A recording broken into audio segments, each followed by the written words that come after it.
Hello everybody! So mga katribo, alam ko meron kayong mga questions about sa mga tools that I have here in my craft space. So simulan natin kasi ito yung pinakamadaming pinakamadaming boto, no. So the We Are Memory Keepers stack cutter. Okay, so again, it's stack cutter. Hindi siya rim cutter. Ayan, kasi most of you you are comparing this We Are Memory Keepers stack cutter dun sa traditional na rim cutter natin. So pag sinabi nating rim cutter kasi, ang isang rim is 500 sheets, right? So siguro iniisip natin nakapareho to ng mga regular na rim cutter na kaya niyang mag-cut ng isang rim. So actually si Cinch stack cutter ay perfect perfect partner ni Cinch na Cinch na pang bookbind.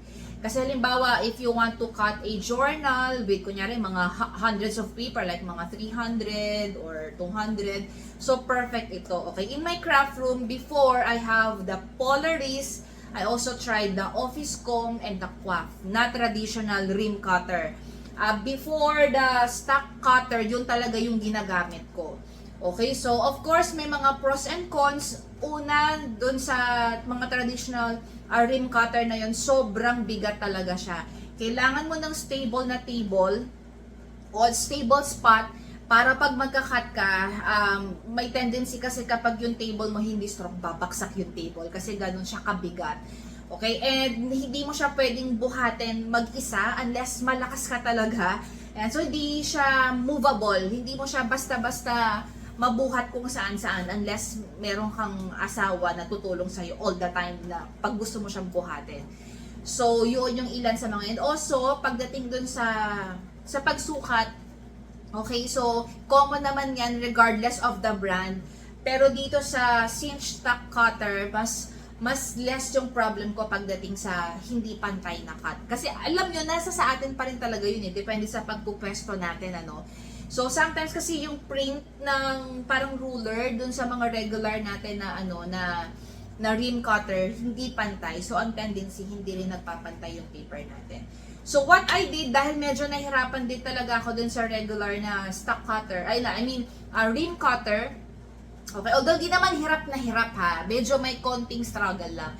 So, what I did is bumili ako nung electronic na paper cutter. I bought it kay Miss Dang sa Craft and Bind. So, yun talagang ginagamit ko sa mga rings ngayon ng rings ng paper. So, yung previous na gamit ko na rim cutter, binigay ko na yun sa iba. Ayan. So, sa mga wala pang rim cutter. Okay, so I'm using, I'll show you ha, para meron kang idea. Okay, so this is uncut video to ha. So, this is yung rim cutter na gamit ko. Ayan o. This is an electric paper cutter. So, dito ako nagka-cut talaga ng mga rims. Ayan. So, I bought that for, I think, mga nasa almost 60,000 ata yan. Ayan. So, but it's a good investment kasi before, bumibili ako ng mga pre-cut paper. So, ngayon, bumibili na lang ako ng mga A4 size. Tapos, ako na nagka-cut ng papers ko. Ayan. So, and then, I bought this Cinch, this one, the Cinch stock cutter. Why? I have three reasons why I bought this. First is because it's Cinch. Diba? Because it's We Are Memory Keepers. I love that brand, of course. So, when it comes to price, yung traditional na rim cutter natin cost around 4,000 to 5,000. This one, medyo may kamahalan siya. Malaki ang difference kasi half, no? This one is, around 8,000 pesos, 8,000 something. I bought this kay Be Happy. Okay, so, kaya ko siya, yun yung first reason why I bought this because, of course, it's the brand. I love the brand. We Are Memory Keepers. And, second is yung pag-aesthetic niya. So, kahit siya ay paper cutter, di ba, hindi ako mukhang nasa industrial, bumagay siya sa space ko. Okay, so, parang hindi valid, no? Pero, ito, personal, ko lang naman. And yung pinaka main reason why I bought this is because it's movable.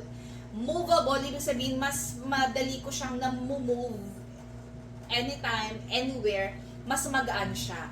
Pero kahit mas magaan siya, stable naman siya at hindi siya wobbly. So, ngayon, bubuhatin ko to, ilalagay ko dito sa table. Para makita nyo kung gaano siya kadaling buhatin. Ayan lang siya. Kaya siyang buhatin ng isang tao. Ayan. So, hindi katulad ng green cutter, hindi mo siya pwedeng buhatin ng ganito. Hindi talaga kaya. Okay, so ngayon susubukan natin mag-cut. I'll show you kung hanggang saan ang kaya niyang i-cut. So, this is uncut. Para alam nyo na, uy, baka ano naman, baka in-edit. Ayan. So, wala tayong edit ngayon. Okay, so this one is a reject to eh. Reject curriculum. So, ito ang gagamitin natin. Okay, so hindi ko na bilang yung pages, pero pwede nating sukatin kung gaano siya kakapal. So, I'm using a ruler here. So, ang kapal niya ay wala pa siyang 1 inches. It's 8. Yan, 0.8. Okay, so, ikakat muna natin to and then ikakat ulit natin ng mas makapal pa. Okay, so ito tayo. So, ito yung lever. Aangat lang muna natin yan. And then, ito yung ating control para sa pag-angat nung cutter. So, this, pag pa-right, it's open. Yan. So, is it clear? Okay. So, halimbawa, gusto ko siyang gawing 5.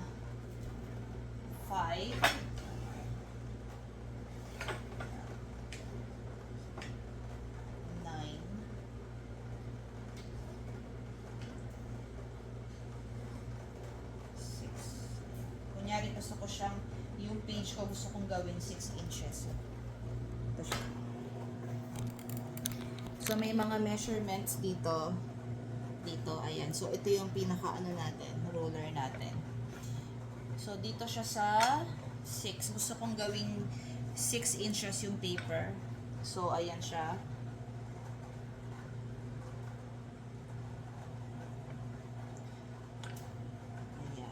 So, pag okay na siya, higpitan ko. Ikutin ko yan. Ayan. Okay, and then, dito tayo dito. So, ayan ang itsura niya. Dito tayo ngayon sa side. So, you see kung gaano siya ka-stable. Ayan. So, pantay na ang ating ano din. I-close na natin itong iniikot ko yung control. Ayan. So, pag mahigpit na yan, meron ditong safety, safety lever. Ayan. So, hindi ko mabababa ito unless ibababa ko tong red. Ayan, this one.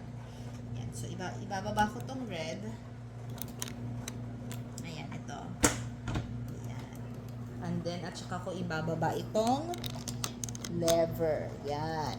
Okay, so ngayon itututok ko yung camera dito sa blade natin para mas makita nyo ang kanyang pag-cut. Okay? So, iurong ko lang siya dito. Pag nagkakat ako, hindi ko siya sinasagad dito sa taas. Okay, so wait. Ayan. So, ibababa ko siya ng konti. Ayoko siyang sagad dun sa pinakataas. Okay, so close. And then, let's cut it. Effortless. Yan. Open. Yan. So, ito na siya. It's pantay. Wait lang ha. Yung konti. Wala tayong edit ha. Para makita nyo talaga siya. It's pantay.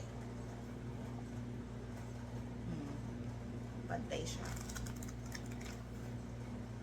Tapos, hindi katulad nung mga traditional na rim cutter na parang ang hirap niya i-ganon. Ito, ano lang, magaan lang siya. Yeah, magaan siya pero stable siya. So, ito, naging 6 inches na yung ating paper. So, subukan natin ngayon, pagpatungin. Okay? So, para mas makapal na siya. Ayan. So, ganyan na siya kakapal ngayon.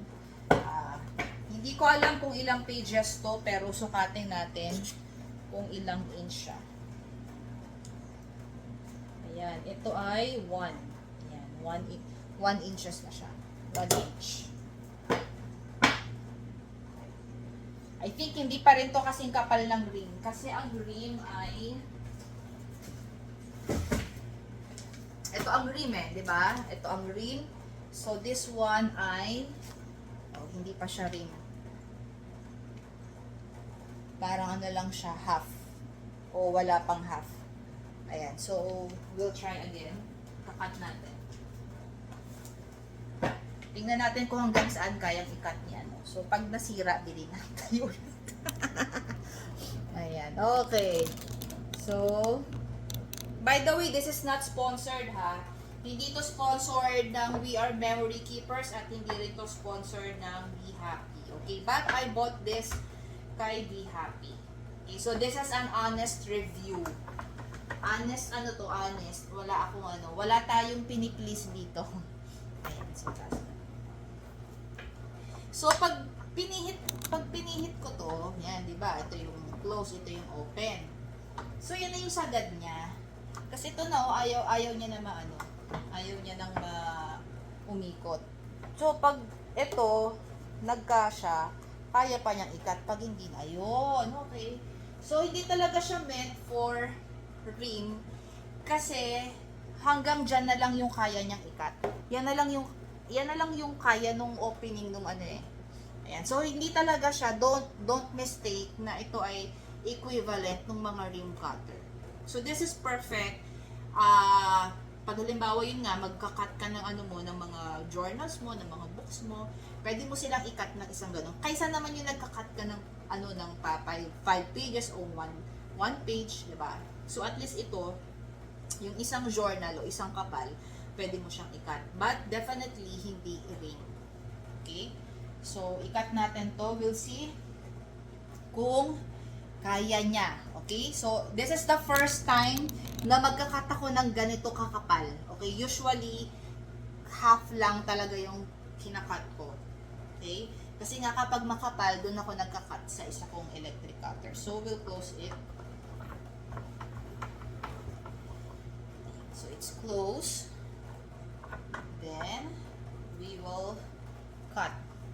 We'll see kung kaya niya. Sulitin natin mabuti. Okay? So, baba natin itong red lever and then stop. Effortless pa rin.